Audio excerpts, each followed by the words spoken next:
Hey, happy Monday, everybody. So for tonight's episode, it's going to do something a little bit different.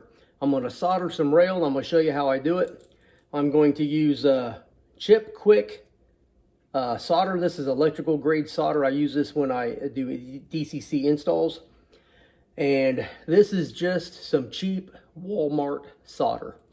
I think it came with a $15 Walmart soldering iron. So the soldering iron is warming up right now, and here in just a minute I'll flip it around. I'll show you how I do it. So basically, this tube cost me about $15. I thought it was really expensive at the time, but that's been like 4 years and I haven't went through it all yet. And I've soldered most of the joints on, probably 5.5 scale miles of track. So you can do the math, however many feet that is. That's what, 60 feet to the mile roughly, 350 times 4. So you see what I'm saying. And then you talk about the yards and all the other tracks. So thousands of joints have been soldered just with this one tube, not to mention all the DCC installation I've done. Let you get a good look at this again. You can Google it. Pretty sure I got this off Amazon or eBay, I'm not quite sure. And like I said, get this cheap solder at Walmart. Now, don't use this on your DCC installs because this is crap. So I'll talk about the solder for the DCC install in another video when I finally sit down and do a DCC install.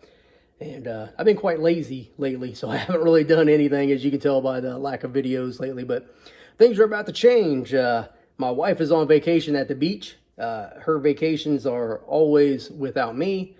And I think she really enjoys them a lot better than when I'm with her. So I have a lot of extra time on my hands right now. So I should probably put out 2 or 3 videos this week. So let me go let the dogs in and then we'll get at this. All right. So basically, all you got to do is take the syringe and just put just a little bit between the rail joiner and the top of the T. And since I can't get to the opposite side, I'm going to have to solder on the inside of the rail. Normally, I don't do this, because if you don't do it right, there will be too much solder on the other side, or on the inside, and it will cause issues with the flanges. Less is more. I don't know if you've heard me say that before, but if you haven't, you just heard it now. Let's see if this is hot enough. Yep, sure is. All right, just a little. Now use this stick up underneath the joint to make sure the joint is perfectly smooth before I do anything. And then what I do is I start with the solder right in the middle where the joint is at. Put the tip on there. There, just like that. You can see that little bit of solder on there. It's not much. And you just work it back and forth. I usually put a little bit more on there, so I'll touch it just a little bit more. There we go. And that's it. That looks pretty good. So I need to do the same thing on the other side. You can see in the camera there's just a little bit of a bump right there. So I'll push that down. Yeah, that's good, that's good. Focus. Focus. Oh, I need to get me a new camera. That would do the same thing over here. Make sure the joint is flush. It is flush. A little bit of, there we go. Oh, it's flowing good too. That's it. I usually like to work left to right. And I get the point, the solder iron point right here, as sharp as possible, as pointy as possible, if you will. And I do that with the file. That way there it can fit into between the groove, between the rail joiner and the rail head, because there's a little bit of a groove in there, and it works out pretty good. Oh, that's good, that's good. All right, only, oh crap, 8 more to go, 6 more to go. All right, I got 4 more joints to do. I used 2 pieces of 9-inch section here at the end of this grade because I didn't want the curve to start in the middle of the transition from the 3% grade to level. So through this 18 inches of track up in here, I'll solder these, and I will not solder this one down here on the far left until I go through and put this other curve in up here at the top. So I have to solder these before I glue down the foam, which is going to be the second half of this video, because otherwise I wouldn't be able to get back here to it. What am I doing? What am I doing? And since you can't see these tracks back here, I didn't even cut off any of the fake ties, the faux tie, or whatever it is. Right there. Right there at the middle of the joint. Just a little dab holds it all in place. And that's it. Work it left and right.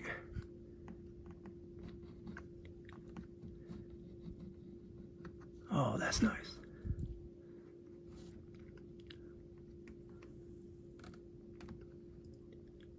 And this electronic grade flux really causes the solder to flow very nicely. Perfect. See that? Tell me that don't look good. All right, one more. Well, two more. And then that will be it for tonight for the soldering portion. Put a little bit right here. And once again, less is more. I've seen some people that swore up and down they knew how to solder track, and it was ugly. Now, I'm not a professional. I'm not an expert at anything, but I think the way I do it turns out pretty good, because I've never had to cut any solder or file it because of it was, you know, too much on there or causing derailments with the cars or locomotives. That's it. Look at that. That is smooth like butter. And that's it. Super simple. And that is the conclusion of the first half of this video. I hope you learned a little something from it. I know a lot of people question how to solder track, and the other question is how to lay the track, but this is the second half of that question, I guess, already answered for you. Before I go on any further, I'd like to thank my friend John. He has generously donated 3 bundles of 3-foot flex track towards the model railroad here. I helped John lay some mainline on his track today, and that's what his donation was. So thank you, John. I really appreciate it. He also gave me some rail clips, or some, not rail clips, rail joiners, and some extra wire that he had. And that is very well needed and very appreciated. I'd like to also shout out to Tom Smith, who, when I operated with him on his layout, he gave me all these just link plugs and I think there's a transformer in here and a bunch of switches and a lot of LEDs that he's replaced. That they still work, he just didn't need them anymore. And, you know, all kinds of stuff. He gave me a ton of stuff. So thank you, Tom. I greatly appreciate your contribution to my model railroad, and you both are always invited anytime you want to come down. So let me clean this stuff up, and I'll show you how I glue everything down. And that's pretty simple too, but you might like the way I do it. Hey, this is totally not train related, but I love where I live. So right, there's a rabbit, there's a deer, there's a rabbit, there's another rabbit out there by the wood line. I could have swore I just saw 2 more. Oh, there he is right there, baby rabbit right there. Normally about this time of year we get turkey in the backyard, and the turtles come up out of the water, out of the river behind the woods, and they will lay eggs, or lay an egg about where that deer is at. But I haven't seen them do it this year. But let's get back to the trains. Oh, a little tiny bunny over there too. Oh my gosh. Oh, look at them two. Oh, get him. Go after him. He's like, this is my yard. Oh no, I will get you bitches. I'll fight all of you. What is going on? 3 rabbits within like 5 feet of each other. I've never seen that. One of them looks like he's about to whoop ass. Oh, I'm excited. It's like watching a UFC fight.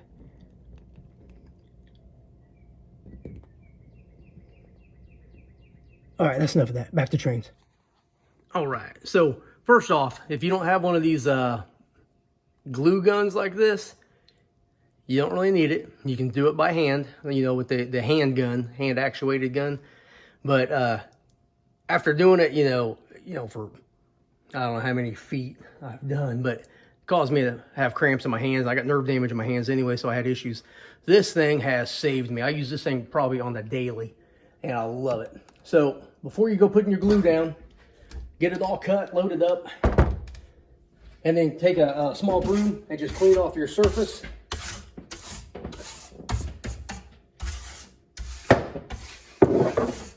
That way there you just ensure that you don't have any, you know, bumps or anything on there. And just so you know, those rabbits, they weren't fighting, but it started with an F, and I think they were male and female. So let's glue down some foam.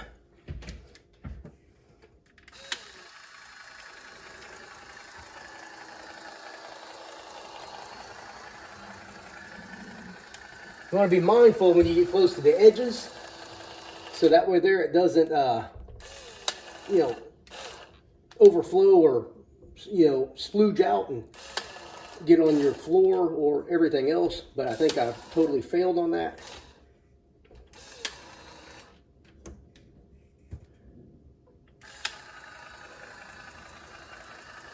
It doesn't matter which way you do it. You can do little waves, or you can go back and forth from front to back. It doesn't matter.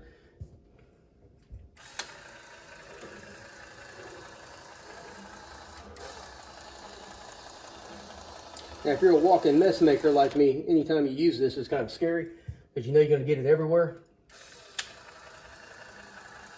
But since my wife ain't home, it don't matter, because I'm on vacation. I mean, she's on vacation.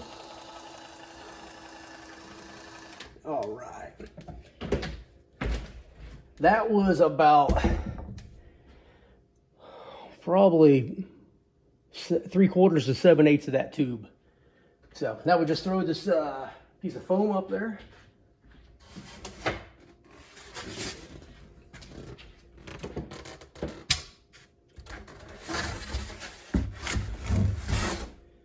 There we go. Move this back a little bit.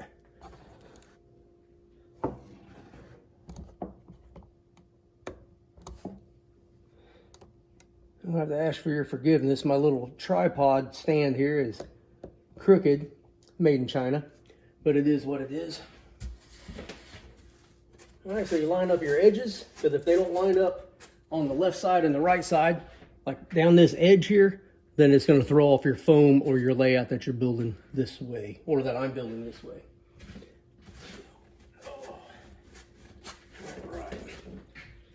Throw some, about 70 pounds up here. That'll keep everything down pretty tight. Squish all the glue out. There we go. There we go. There we go. Nothing seeping out the bottom. That's good. Now, if you're asking, Rob, why didn't you just use a solid piece of plywood there? Well, I would refer back to a video probably, about a month ago, where I ran out of plywood, I ran out of full sheets, but I had a bunch of scrap, and that's basically what I did. I saved myself some money by using some scrap. And since it's in the corner, it doesn't really matter anyway. And it's strong enough, there's not a lot of weight going to be on here. And I think it's going to be just fine.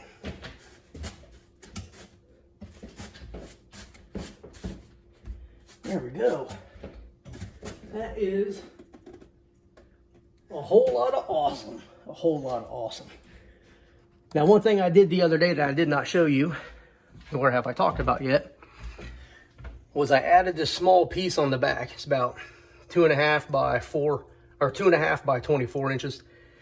And basically I just put that on there because to fill the space for one, and also because part of the curve is going to be, you know, right there where the blue lines are. So I have to work on that. That little corner piece, I'll stuff something down in there here eventually, but not going to worry about it right now. All right, I'm going to do the glue for this big section, and then we'll go around and look at some projects. I'll talk about some projects and the direction and the direction that the layout will be moving towards in the next, probably few weeks. So here we go. All right, well, as soon as I squeezed the trigger on that glue gun, it ran out of glue. So that was just, I used an awful lot on the other end. So I have one more tube of glue. I should be able to use this full one and then half of the, and probably about half or full of the next one, or all of the next one. So I've already swept all this off, and I'm just going to put the glue on. So here we go.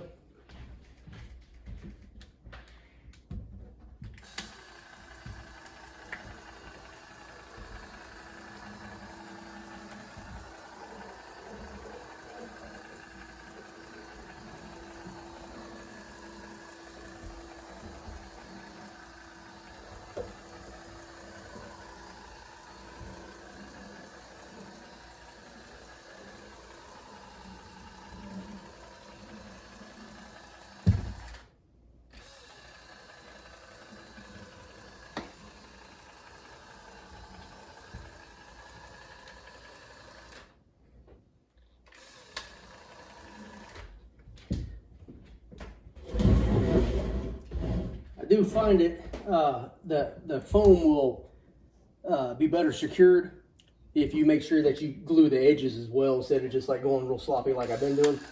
So at least one stripe or strip down the edge. And there it is.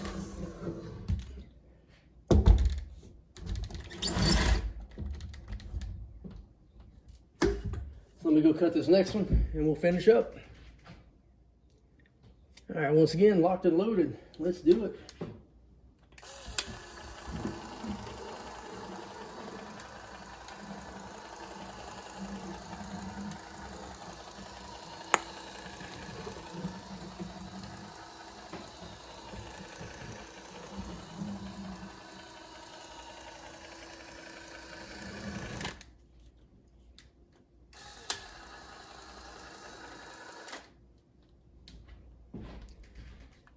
You can't see this, but let me show it to you. So the paint line there is where the road is going to be. And it looks, I don't think it looks too bad. It looks more tan in the in person. But so what I'm going to do is, I'm not quite sure where the foam comes to, because I didn't mark it, because evidently I forgot. But it comes to about right here. So what I'm going to do is I'm going to flip the foam upside down, and the edges of the foam, I'll just put a little bit on there so I make sure it hits in the right spot. And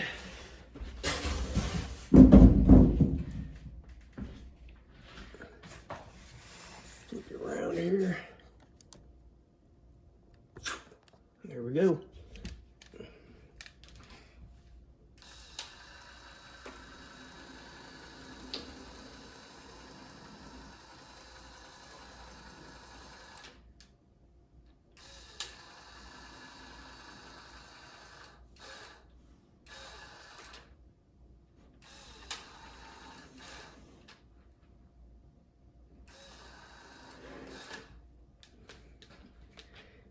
Heck, I went through about almost this last tube also.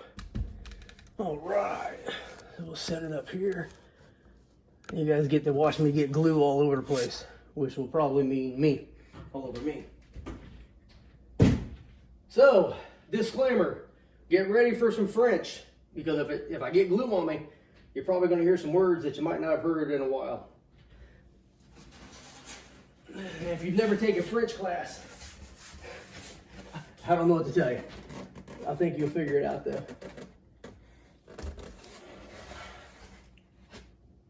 All right, well, I actually didn't get none on me yet. All right, there's gonna be a mess over here. It's gonna ooze out the sides, but it don't look too bad. We got there decent. I should have zero glue in the middle section there. That's good, because I gotta put that piece in there shortly. All right, so let's see. Put a 30-pound weight right here.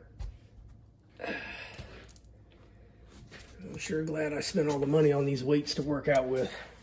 I use them for everything but working out. But that's what the gym's for, right? That's why I go to the gym, so I can socialize. All right, that don't look too bad. All right, all right, all right. I'm gonna throw some 45s up here, a couple more 10s. Get all this stuff in position to dry. Oh, push it down. You gotta push it down pretty good too.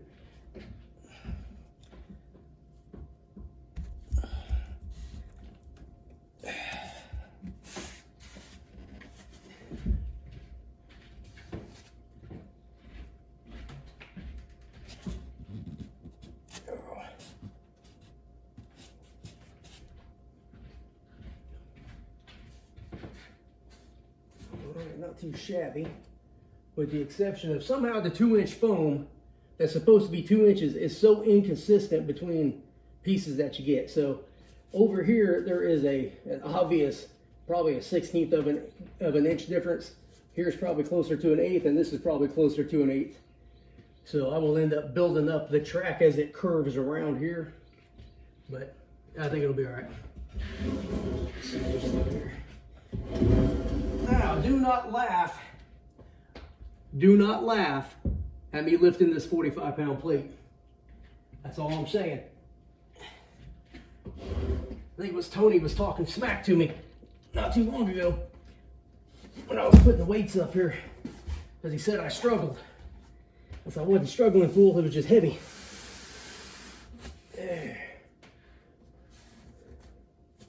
I didn't call him fool though, but it was another word with 4 letters that actually 5 letters, 6 letters.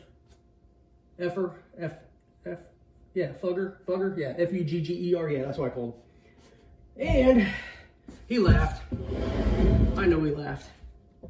And if he didn't laugh, he faked it well enough to fool me.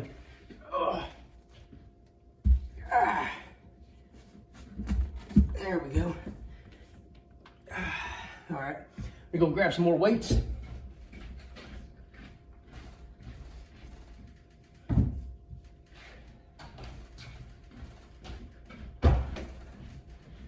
There we go. Another 10. And that here. And another 20. So there's like 90, there's 100, there's 150, 160 pounds of weight on this section, and another 70 pounds on that section. And it's pretty solid, so that's a testament to my bench work.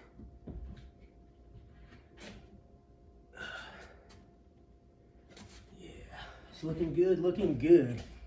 All right then, let's take a look at back here and let you see it. I'll put a couple of clamps on there in a couple of places, and I will be happy as a pig in slop. All right. So we got the little subway here, whatever you want to call it, the underpass. I painted this brown the other day. Well, not brown, but like a cement color with a top coat of fossil on there. And I think it looks pretty good. I'll work on the on-ramp, off-ramp on each side, probably next week or so. And let's see, what else have I done? Go back here, you can see I put in the main line, which is on the right side. Track 2 on the left, that goes to the yard. And let's see, I put in about 15 feet of track on the main line. It allows me to just kind of run trains back and forth over the gate and, you know, see if I'm going to have any issues. So I'm still working on the industrial short line here. I got some stuff tacked down and just pinned into place. And I was going to use number 4 switches back here because I have a whole bunch, but they're not going to work. So I'm going to go number 6 here. This will curve over and then connect with the track that will be here where the yardstick's at. Be another switch right here, and they'll connect. And then I was going to have a storage track for the grain elevator in between these 2 tracks, but I don't think it's going to work out. I don't think I'm going to have room for it. But everything else is probably going to be about the same. I think I'm just going to have the Swift meat packing plant here. I don't think there's going to be a lumberman on the other side of that. And I have moved some brick buildings from the other side of the layout over here for my little downtown scene. Something like this. So I think all the brick buildings should be together. I think that that little bit of uniformity in the town square here will kind of set the scene up as, you know, the continuity for the scene, I guess. So, no change over here. 3-track switch, save space. 3 tracks for the powerhouse. Powerhouse is this white piece of foam. The substation will be right here at this white piece of foam. And I may put another grain elevator here, but I might do something real simple, like just something like this flower installation, this flower industry. But I'll figure all that out. I got plenty of time for that one. But before I do too much on there, I'm gonna have to put the main line here in place and get all that tracking stuff in place, because there's gonna come a time here in the near future where I'm not gonna be able to get back here. So I'm gonna have to do that now. And especially that's important when I get down to this other corner where we just put the foam in, because I got those 3 tracks that run side by side there come together down here and then split apart. So I got to either put in a diamond or be a couple curves over here. But let's see, where's my diagram? Where's my diagram? I think it's right here. Yeah, just a quick sketch. I don't know if you can see this. All right, somehow I hit a button and it shut it off. But so you got the 3 main lines running here. They'll come down, hit the passenger station, be a signal tower, and then either a series of crossovers with the Virginian on the outside, track 3, crossing the Pensy via the crossovers and then curving into the yard. Or I may just have it come straight out and curve across and have a diamond right here. But I'll figure all that out once I get the next section built, so I can see how it's all going to go. I hope you can see that. But, all right, let's see. What else have I done? I haven't done much. I have not even unpacked the trains that I took and displayed. But the one thing I did do was I've been testing some locomotives. I found out I have a couple of decoders that are bad. Like the 737 here. This is a Proto 2882 that I took and put a nickel plate, I think it's a River Rossi Berkshire tender. And I changed the front end to look a lot more Chesapeake and Ohio. But the decoder in this is bad because it'll sit there and idle and sounds good, but as soon as you try to move it, everything cuts off. The headlight comes on and it won't turn off. So I got some issues with that one. And that's a project from a while back that I just kind of, I thought I had finished it, but evidently the decoder has went bad and I got to mess with it some more. Let's see. I am in the process of stripping this Athearn Southern caboose. And I spent yesterday just shaving off all the grab irons and the molded on details. And you see what I'm talking about here, like these little these grab irons here, and all the ones on the end of the cab that are painted yellow there. I shaved them all off. I'm gonna drill holes and put wire grab irons on there, and I'm gonna try to fill in all the windows and then cut out new windows and the vent for the bunks. God damn, focus. Piece of crap, pissing me off. Yeah, I'm gonna try to fill in these windows and then put windows where they should be, or approximately, because you know it's not exactly the same. I'm also gonna build out the ends of the porch or the roof, whatever you want to call it. And what that will do is it will allow me to change the handrails on the end of the car and make them more prototypically accurate.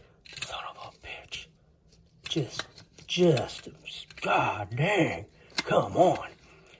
And what that will allow me to do is I'm going to change all this back here, because on the prototype, the stanchion came up, but it came up all the way to the edge of the roof. Now, if you do this on the Athearn caboose as it is, it'll be at an angle, because this space here is not the same as this distance down here. So I'm doing something totally outside of my comfort zone, and I'm gonna try to cut these windows and do a bunch of other stuff, and Well, I guess that's about it. So I haven't really been doing a lot. I've been super lazy lately.